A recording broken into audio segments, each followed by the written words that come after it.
Jai Hind aspirants, I Ruby Thakur welcome you to SSB Crack Exams channel and आज हम कर रहे हैं ज्योग्राफी का next lecture and today's lecture will be on the motions of अर्थ।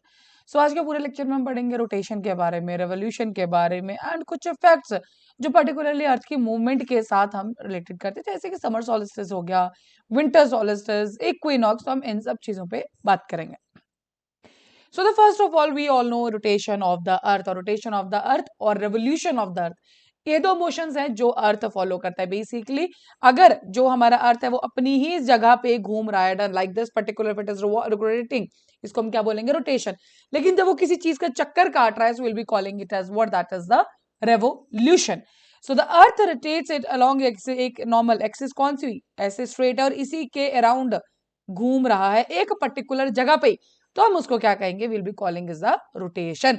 लेकिन अगर वही अर्थ जब ऐसे पूरा चक्कर काट रहा है किसके अराउंड, सन के around, that is called as what, that is the revolution. So it takes approximately 24 hours to complete on rotation, इसलिए हम जब बात करते हैं अपने दिन की भी, so it is around 24 hours approximately, done. And particularly कितना टाइम लगता है, अगर अपनी ही जगह पे पूरा अगर ऐसे घूम रहा है एक्सिस के अराउंड, तो earth will take around 24 hours to rotate and days and night occur due to the rotation. देखिए कुछ, अभी ये जो पर्टिकुलर फिगर है ये आपके लिए बहुत ज्यादा इंपॉर्टेंट है, तो सबसे पहले हम बात करते हैं एक एक्सिस के बारे में। So this is the basically axis of the rotation. देखिए टिल्टेड है, दिस इज टिल्टेड। नाउ अब ये जो टिल्ट है दैट इज अराउंड कितना, देखिए 23.44 डिग्री। मींस अगर हम बात करें एक बॉडी ऐसे, उसकी एक्सिस ऐसे होनी चाहिए बिल्कुल एकदम स्ट्रेट सेंटर से, लेकिन हम बात करें अर्थ की, सो हमारी अर्थ की जो एक्सिस है that is the tilted. And actually जो हम यहाँ पे लाइफ देख रहे हैं या जो भी पर्टिकुलर सीजन्स देख रहे हैं, इवन जो लाइफ सस्टेन करिए दैट इज क्योंकि ये टिल्टेड है, करेक्ट। नहीं तो हमें ऑल ओवर द जो अर्थ है सेम टेम्परेचर देखने को मिलता है, अगर ठंड है तो ठंड, ठीक है, गर्मी है तो गर्मी, बिकॉज टिल्टेड नहीं होता, करेक्ट।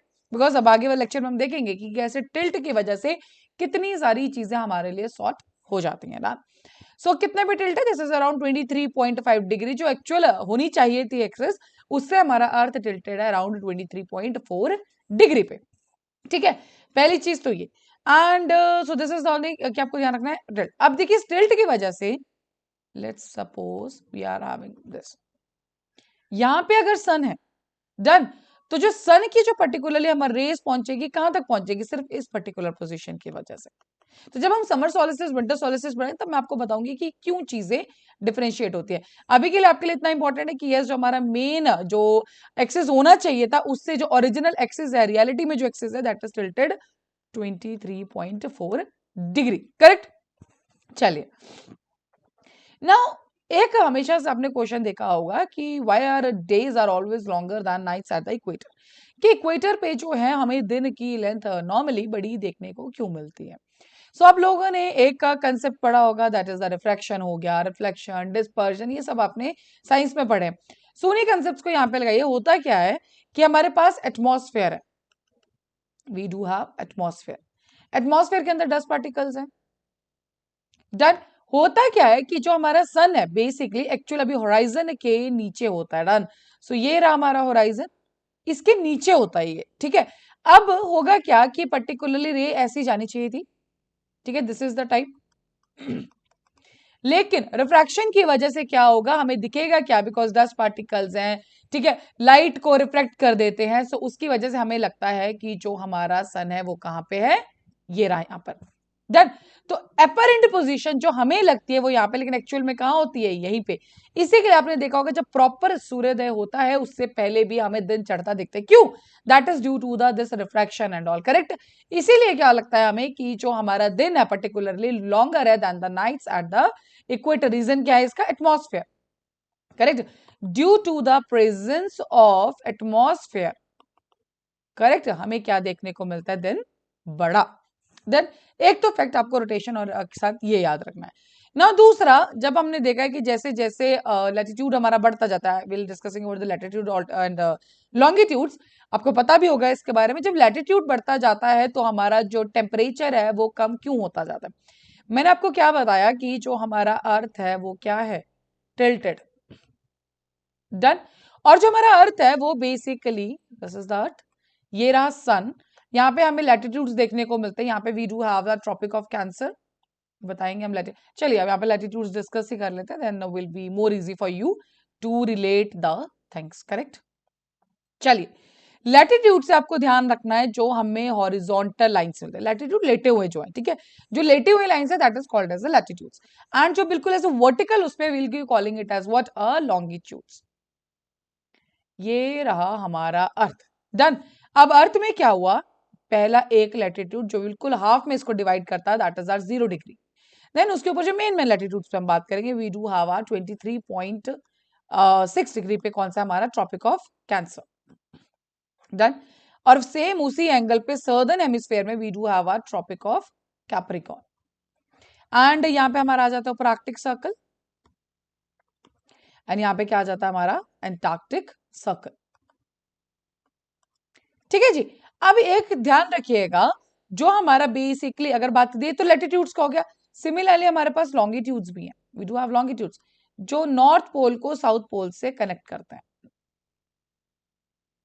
ठीक है। सो दीज आर जो वर्टिकल लाइंस है, हमारी हर डिग्री पे हमारे पास लाइन होती है, we call them as what a longitude. चलिए अब आप एक चीज नोटिस करें, सारे के सारे लॉन्गिट्यूड्स की हमारी क्या होगी, जो लेंथ है वो सेम होगी, लेकिन क्या सारे लैटिट्यूड्स की लेंथ सेम होगी, नो, बिकॉज जो हमारा अर्थ है that is in the shape of a geoid, आपने आज तक पढ़ा होगा स्फेयर की शेप में। बॉल इमेजिन कीजिए, अगर आप बॉल के सारे लाइंस बनाएंगे तो क्या सारी लाइन सेम बनेंगी, no. So our latitudes are not of the same length due to the shape of the earth, because shape of the earth क्या है, जियोइड। बेसिकली वही बात करें लॉन्गिट्यूड की तो सारी की लेंथ क्या है, सेम। अब यहाँ पे एक प्रॉपर्टी है कि जो हमारा सन है वो मैक्सिमम डायरेक्ट सनरेज जो करता है वो मूवमेंट करता है पर्टिकुलरली, क्योंकि क्या है, टिल्टेड है, then we are having a tilted earth, तो डायरेक्टली ओवरहेड जो करेगा, डायरेक्ट किरणें जो अपनी डालेगा that is maximum in the Tropic of Cancer, जो कि है हमारा नॉर्दर्न हेमिस्फीयर में, और जिसको हम बोलते हैं summer solstice, will be discussing this. Similarly ये रेवोल्यूशन के बाद आता है, बट एक्चुअली हम यहाँ पे पढ़ रहे हैं इसलिए मैं आपको बता रही हूँ। एंड सिमिलरली सर्दर्न हेमिस्फीयर में जो मैक्सिमम हमारा आएगा that is into the Tropic of Capricorn. तो आपको एक चीज ध्यान रखनी है कि the sun is directly overhead at two particular positions, 3 पे होता है, लेकिन हम मैक्सिमम कहां तक जाता है, नॉर्दर्न हेमिस्फीयर में ट्रॉपिक ऑफ कैंसर तक, और सर्दर्न हेमिस्फीयर में ट्रॉपिक ऑफ कैप्रिकॉर्न तक, करेक्ट। एंड बीच में ऑफकोर्स जब ये चेंज करेगा ऊपर से नीचे जाएगा तो इक्वेटर पे 2 बार आता है, that's why we mark it as a equinox. अब इक्विनॉक्स 2 बार आता है, क्यों, क्योंकि एक बार जब ऊपर जाएगा तब भी सन इसके ऊपर आएगा, और जब नीचे वापस आएगा ट्रॉपिक ऑफ कैप्रिकॉर्न की तरफ तो भी क्या होगा, वो इक्वेटर के ऊपर तो बिल्कुल जाएगा। अब अगर आपको लैटिट्यूड लॉन्गिट्यूड इतना समझ आ गया होगा, so what is the why temperature falls, देखिए क्यों मैंने आपको क्या करा, ओवरहेड कहां तक जाएगा, सिर्फ यहां तक। अगर यहाँ पे उसके आगे क्या कर रहा है, this will be having our slanting sunrays. आप सबने टॉर्च देखी है, we all have seen the torch, ठीक है जी।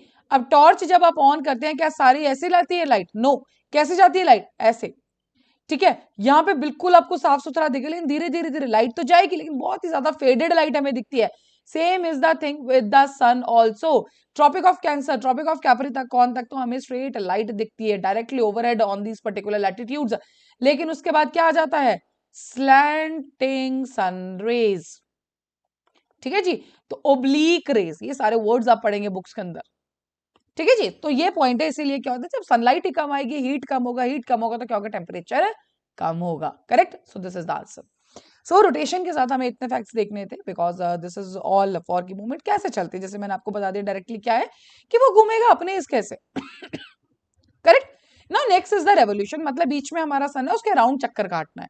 अब राउंड चक्कर काटने को बेसिकली हम बोलते हैं 365 डेज, ठीक है जी, कि 365 दिन में हमारा जो अर्थ है बेसिकली क्रॉस कर लेता है किसको, पूरा एक रेवोल्यूशन लगा लेता है सन का। बट जो एक्चुअल टाइमिंग है that is the 365 and 1/4 days, done. इसीलिए ये 1/4 प्लस 1/4 प्लस 1/4 कितना हुआ, 4/4, एक दिन ऐड करते हैं हम किसमें, लीप ईयर में। So we are talking about the 2024। कैसे निकालते हैं लीप ईयर, जो ईयर 4 से डिवाइड होगा वो हमारा लीप ईयर होता है, उसमें कितने दिन हो जाते हैं, 366 डेज। करेक्ट? क्यों? क्योंकि जो रेवोल्यूशन है दैट इज एक्चुअल। अब हर साल ऐसे लेके चलते 365.5 डेज तो कितना दिक्कत हो जाता। डन। कैसे हम समझते क्या बोलते हैं कि जनवरी के आधे दिन में हमारा जनवरी स्टार्ट हो गया, नया साल स्टार्ट हो गया। नो, इसीलिए इसको सिंप्लीफाई करने के लिए they added the concept of a leap year. तो इसलिए हर चौथे साल में, क्योंकि 1/4 फालतू जा रहा है, तो 4 1/4 मिलके क्या बना देंगे, पूरा का पूरा एक दिन। Correct? So that is related to revolution. अब देखिए ये रहा हमारा सन। ठीक है? अब इसमें एक चीज जरूर नोटिस कीजिएगा। See I tell you, let's take some colour जो थोड़ा ब्राइट सा हो। ओके, देखिए ये रहा हमारा अर्थ। ठीक है? टिल्टेड है। एक काम करते हैं, इसको शेड कर लेते हैं। सो अब यहाँ पे देखो, ये जो बिल्कुल अफ्रीका वाला एरिया है इसको शेड नहीं करते हैं, बाकी यहाँ पे छोड़ देते हैं। ठीक है? Let's do this particular thing, आपको सारा समझ आ जाएगा। अब देखिए, जब आप यहाँ पे थे, मीन समर में है, तो जो हमारा डायरेक्टली ये वाला नॉर्दर्न हेमिस्फीयर, क्योंकि पोल तो ये है ना, this is our pole, tilted है। ठीक है? सिमिलरली यहां पे भी हमारे पास एक पोल है नीचे, जिसको हम क्या बोलते हैं, साउथ पोल। अब एक चीज देखिए, यहां पर व्हेन वी आर हैविंग, क्योंकि देखो दो चीजें, रोटेशन और रेवोल्यूशन, दोनों साइड बाय साइड चल रहे हैं। ठीक है? अब जब इस तरफ को टिल्ट है, see this is the tilt, मतलब समर की बात कर रहे हैं, नॉर्दर्न हेमिस्फीयर में क्या देखने को मिलती है, गर्मियां। कौन सा हेमिस्फीयर टिल्टेड है टुवर्ड्स द नॉर्दर्न हेमिस्फीयर? ठीक है? सो ये जो ट्रॉपिक ऑफ, ये वाला ऊपर वाला एरिया, लेकिन जो सर्दर्न पोल वाला एरिया वो क्या है, अवे फ्रॉम द सन। क्यों? क्योंकि टिल्ट है। आप ऐसे देखिए, दिस इज द पर्टिकुलर, अगर ये अर्थ है, ठीक है, और ये ऊपर जो ये निब वाला पोर्शन है that is the north pole, और ये साउथ पोल है। अब ये टिल्टेड है, सन तो अपनी जगह पे है, तो किसको ज्यादा हमें सन रेज मिलेंगी, towards this water, that is the हमारा नॉर्थ पोल वाले एरिया के लिए। लेकिन जो हमारा सर्दर्न हेमिस्फीयर है, जो नीचे बैक है, उसको क्या मिलेगा, रेज तो आएंगी बट बहुत ज्यादा कम आएंगी। इसलिए हमें यहाँ पे क्या देखने को मिलता है, we get a winters here. Correct? So ये है बेसिक सा कंसेप्ट। चलिए, सो ये तो हमने लीप ईयर का देख लिया, we have the leap year. Correct? So that is only mentioned here. So longitude latitude देखिए, ये रहा 23.26, Tropic of Cancer, equator 0 degree, Tropic of Capricorn we have 23.26 south again, then Antarctic circle 66.24 degree. Similarly जब मैं बात कर रही हूँ longitudes की, so prime meridian, done, this is the prime meridians, this is south pole. तो ये meridians किसको, हाँ एक और चीज देखिए, जो हमारे लैटिट्यूड्स हैं we call them as parallels. Similarly जो हमारे लॉन्गिट्यूड्स है we call them as the meridians. Correct? तो ये आपने ध्यान रखना है। ओके, ठीक है? सो ये देखिए, अब यहाँ पे भी टिल्ट है, सी देखिए ये इक्वेटर है, टिल्ट दिखाया है ना, थोड़ा सा टेढ़ा आपको दिख रहा है इसमें। तो देखिए क्या हो रहा है, we are having a direct, यहाँ पे डायरेक्ट है, ट्रॉपिक ऑफ कैंसर पे डायरेक्ट है, लेकिन उसके बाद देखो स्लैंट जा रहा है, सी सी द स्लैंट। ठीक है? तो कभी भी ये याद रखना होगा तो टॉर्च से याद रखिए। टॉर्च की कैसे जाती है, ऐसे नहीं जाती। यहां तक आपको बहुत अच्छे से दिखेगा, लेकिन उसके बाद धीरे धीरे क्या होता जाएगा, फेडेड। तो सेम सन के साथ भी ये ही केस है। करेक्ट? चलिए, नाउ मैंने आपको एक बात बोली, जैसे I think this is the best diagram जहां पे आपको टिल्ट समझ में आएगा। सो देखिए, दिस इज द टिल्ट, ये रहा टिल्ट। ठीक है? इतने में टिल्ट है। अब एक चीज देखो, जैसे imagine if this is the sun. ठीक है? ये रहा हमारा सन। अब अगर ये सन रहा, तो देखो जब हम बात करें जून 21 की, सो 21 जून को क्या हो रहा है, देखो दिस इज द टिल्ट। अब क्या होगा हमारा, बेसिकली जो मैक्सिमम सन है, टिल्ट की वजह से जो हमारा ये वाला एरिया बिल्कुल सबसे ऊपर नॉर्थ पोल वाला एरिया, इसमें 6 महीने हमारी क्या रहेगा, बिल्कुल डे। क्यों? क्योंकि देखो अगर ऐसे है, रोटेट तो ऐसे करेगा ना, ठीक है, टाइम लगेगा उसको वापस अपने पोजीशन में आने के लिए, उल्टा होने के लिए, वो विंटर सोलिस्टिस में देखेंगे। सो इन द समर सोलिस्टिस, जब नॉर्दर्न हेमिस्फीयर में हम समर्स देखते हैं, तो क्या हो जाएगा, यहाँ पे ऊपर वाला जो यहाँ पे 6 मंथ्स डे हमें देखने को मिलता है। वहीं उल्टी साइड देखिए, साउथ पोल क्या है, बिल्कुल अंधेरे में जा चुका है, क्योंकि सनराइज पहुंच ही नहीं पाई, क्योंकि उल्टी वाली साइड आ गई। करेक्ट? सो यहाँ पे हमें क्या देखने को मिलेगा, 6 मंथ्स नाइट। करेक्ट? अब देखिए यहाँ पे अगर आप देखेंगे समर सॉलिस्टिस की बात, सो सी ये जो पूरा एरिया है, दिस वन, हीट सरप्लस बना हुआ है इसमें, पर डायरेक्ट हीट है, तो यहाँ पे हमें क्या देखने को मिलेगी, समर्स। लेकिन वही अगर हम सदर्न हेमिस्फीयर देखेंगे, see this is the southern hemisphere, क्या है यहाँ पे हमें देखने को मिलेगी विंटर्स। करेक्ट? तो सारी की सारी बात सिर्फ इन्हीं की मूवमेंट है, बिकॉज टिल्ट है। अब ये वाला जो पोजीशन, जब तक ये घूम के ऐसे देखो ऐसे घूमेगा, जब तक ये ऐसे नहीं आएगा, ये वाला सन के पास नहीं आएगा, तब तक क्या हो जाएगा हमारे पास, तब तक हमें यहाँ पे समर सॉलिस्टिस, सॉरी समर्स देखने को मिलेगी। डन। अब इस वाले पोर्शन को सामने आना पड़ेगा सन के, उसके बाद ही हमें क्या मिलेगा, that is the winter. So the longest day and the shortest night का 21 जून की बात करें, इसका मतलब क्या हुआ कि जो हमारा सन है, समर सोलिस्टिस कब बोलते हैं, डायरेक्टली ओवरहेड है ट्रॉपिक ऑफ कैंसर पे. डन. उसके बाद अभी नीचे की तरफ मूव करना शुरू कर देगा. क्यों? क्योंकि अब क्या आएगा, विंटर सोलिस्टिस भी आएगा. लेकिन विंटर सोलिस्टिस कब आएगा, जब ट्रॉपिक ऑफ कैप्रिकॉर्न पे जाएगा. लेकिन उससे पहले उसको इक्वेटर को क्रॉस करना है. उस पे क्या बन जाएगा, equinox. Correct. So in the southern hemisphere all these conditions are reverse, means जहां पे हमें समर्स दिख रही हैं नॉर्दर्न हेमिस्फीयर में, सदर्न हेमिस्फीयर में हमें क्या मिलेगा, हमें मिलेगा वहां पर जाके winters. Done. So the nights are longer. ये आप नॉर्मली अपने जो डेली उस पर अपने विंटर और समर में कंपैरिजन देखा हुआ है. सो वहां से भी कंपेयर कर सकते हैं कि किस तरह से जो प्रोसेसेस हैं वो बेसिकली बदल जाते हैं. करेक्ट. चलिए, अब आया अगला हमारे पास कौन सा, विंटर सोलिस्टिस. अब विंटर सोलिस्टिस में भी क्या होगा, now see this is the portion. Okay, अब देखिए क्या हुआ. अब ये रहा हमारा सन, पहले क्या था, नॉर्दर्न वाला हेमिस्फेयर. अब ये रेवोल्यूशन हुआ, देखो ऐसे था, ठीक है. अब ऐसे रेवोल्यूशन हुआ, अब ये पोर्शन आ गया. अब ये किसके सामने आ जाएगा, मान लीजिए ये सन है, रेवोल्यूशन तो ऐसे चला, ये समर सोलिस्टिस पे था, अब ऐसे चल के आएगा. अब ये क्या आ जाएगा, अब यहाँ पे सन के सामने कौन आ गया, ये वाला एरिया. ये कौन सा एरिया है, this is the southern hemisphere. अब क्या होगा, अब ये वाला जो एरिया है किससे दूर है, it is far away from the sun. यहाँ पे क्या बन जाएंगी, विंटर्स. ठीक है. और सिमिलरली जो हमारा ये वाला एरिया है सारा, इसमें क्या हो जाएंगी, समर्स. अब एक और चीज नोटिस कीजिए, जो पहले समर सोलिस्टिस में देखो हमने क्या देखा था, समर सोलिस्टिस में हमारे पास जो ये वाला एरिया था ये पूरा का पूरा डे के अंदर था. लेकिन जैसे ही हमारे पास क्या आएगी, हमारे पास विंटर्स आई, अब सदर्न पोल वाला एरिया हर वक्त किस में रहेगा, डे में रहेगा. लेकिन वही जो नॉर्दर्न पोल है हमारा, वो किस में चला गया, नाइट. तो अगर आपसे पूछा जाए कि 6 month day and night phenomena क्यों देखने को मिलता है, so that is due to the rotation and revolution. So rotation का उतना नहीं है इसमें, बट रेवोल्यूशन फोर्स, क्योंकि जैसे रेवोल्यूशन होगा तो उसकी क्या होगा, उसकी पर्टिकुलर पूरी की पूरी पोजीशन बदल जाती है. Correct. So due to this reason in the summer, it is the summer in the southern hemisphere. क्यों? क्योंकि देखिए अब जो सदर्न ये वाला, अगर यहाँ पे सन है, डन. अब ये वाला जो एरिया है, देखो आपको ऐसे समझना पड़ेगा इसको, दिस इज सन, ठीक है. ओके, ऐसे लगा लो, डन. तो ये जो है हमारा ट्राइंगल वाला नॉर्दर्न हेमिस्फीयर है. अब इसको घुमा दो, घूम रहा है.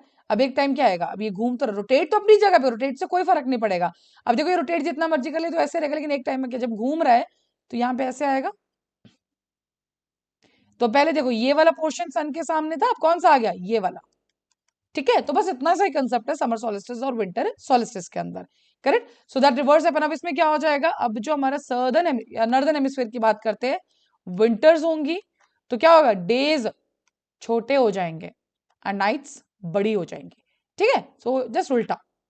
Now next is the concept for the equinox. अब देखिए, ट्रॉपिक ऑफ कैंसर, कैप्रिकॉर्न, जब ये यहां गया, ठीक है, एक बार तो इक्विनॉक्स तब आ जाएगा कब, जब वो ट्रॉपिक ऑफ कैंसर से कैप्रिकॉर्न की तरफ जाएगा. डन. और एक बार कब आएगा, जब कैप्रिकॉर्न से हमारा कहां जाएगा, कैंसर की तरफ. तो इक्वेटर को 2 बार क्रॉस कर रहा है एक साल के अंदर, बिकॉज दोनों जो हमारे पास सोलिस्टिस है वो एक साल में 2 बार देखने को मिल रहा है, एक समर मिल रहा है और एक विंटर मिल रहा है. ठीक है. तो इक्विनॉक्स हम देखते हैं 21 मार्च और सितंबर 23 तक. मतलब जून में हमारा क्या हुआ, समर सोलिस्टिस. अब जून में समर सोलिस्टिस, मान लो दिन ही हमने साल ही हमने जून सोलिस्टिस से स्टार्ट किया. अब जून से स्टार्ट किया तो क्या हुआ, समर सोलिस्टिस था. अब वापस जाएगा तो क्या आ जाएगा, सितंबर में आ जाएगा इक्विनॉक्स. उसके बाद दिसंबर में क्या आ जाएगा, वापस से will be having the winter solstice. अब वापस जाना है तो क्या आएगा, मार्च तक. ठीक है. मार्च में क्या आ जाएगा, फिर से इक्विनॉक्स, और मार्च के बाद फिर हमारा समर सोलिस्टिस आ जाएगा. डन. अब इक्विनॉक्स में बेसिकली क्या होता है, जो हमारा सन है that is directly overhead eight the equator. ठीक है. समर सोलिस्टिस में क्या हुआ, समर सोलिस्टिस में हमारे पास होगा कि जो हमारा सन है डायरेक्टली ओवरहेड है कहां पर, that is on the Tropic of Cancer. Similarly Tropic of Capricorn southern hemisphere में. करेक्ट. तो उसी के ऊपर सारी की सारी चीजें आपने ध्यान रखनी है. सो देखिए, दिस इज द थिंग. देखो, summer solstice 21 June, then this is the part. ठीक है. विंटर सोलिस्टिस, ठीक है, this is the autumn and this is the spring. ठीक है. तो this is the best this thing you can have. So on 23rd September it is autumn season after summer and before beginning of the winter, and in the northern hemisphere and spring season after winter and the before. So basically उसी के नाम ऊपर नाम भी रखे गए हैं, that is the spring equinox and the autumn equinox. Correct? So ये आपको ध्यान में रखना है. So the opposite in the case of 21st March when the spring in the northern hemisphere and autumn is in the southern hemisphere. ठीक है जी. So that is related to the equinox. तो चलिए एक बार फिर देख लेते हैं. तो this is very very important actually. ठीक है, इक्विनॉक्सेस के ऊपर आपसे डायरेक्ट क्वेश्चन पूछा जा सकता है. तो देखिए ये था हमारा सन, दिस इज आवर प्यारा सा सन. अब सन ने अर्थ को रेवोल्यूशन भी करना, रोटेशन भी करना है. देखो रोटेशन से सिर्फ दो फर्क आएंगे. रोटेशन से क्या फर्क आएगा? Day and night. क्यों? जिस साइड को रोटेट कर रहा है एक टाइम पे क्या होगा? डे, दूसरी तरफ क्या हो जाएगा? नाइट. ठीक है जी. बट रेवोल्यूशन से क्या हो रहा है? देखो यहाँ पे था, यहाँ पे जब जून सोलिस्टिस हम दिन स्टार्ट करें तो नॉर्दर्न पोल क्या है? बिल्कुल एकदम पूरा सूरज की किरणें पूरा पूरा आ रही हैं. ठीक है. वहीं विंटर में क्या हुआ? देखो अंधेरा हो गया यहाँ पे पीछे. तो देखो क्या हो गया? विंटर कहाँ चली जाएंगी हमारी? नॉर्दर्न हेमिस्फीयर में. टिल्ट हो गया. डन. दूर जा रहा है. पास कौन सा ज्यादा? Southern hemisphere. तो सदर्न हेमिस्फीयर में हमें क्या देखने को मिलेंगी? That is the summer. Similarly अब जून के बाद क्या होगा? वापस जा रहा तो सितंबर और मार्च का केस आएगा. सो देखो ये रहा यहाँ पे spring, autumn and spring. So ये रहा स्प्रिंग सितंबर इक्विनॉक्स और similarly same March equinox. So basically I think now you are clear with all the things. So basically rotation और रेवोल्यूशन की बात है. डन. रोटेशन अपनी जगह पे वो जब ऐसे घूम रहा है, देन रेवोल्यूशन इज पूरा सन का चक्कर काट रहा है. That is called as what? Revolution. So that is all for this particular lecture. Thank you so much for watching. जय हिंद, जय भारत. अगर आप एक डिफेंस एस्पिरेंट हैं और SSB interview, NDA, CDS, AFCAT जैसे एग्जाम्स के लिए प्रिपेयर कर रहे हैं तो आप एसएसबी क्रैक एग्जाम्स के कोर्स को चेक करना ना भूलें. आप हमारी लर्निंग एप्लीकेशन को गूगल प्ले स्टोर से भी डाउनलोड कर सकते हैं.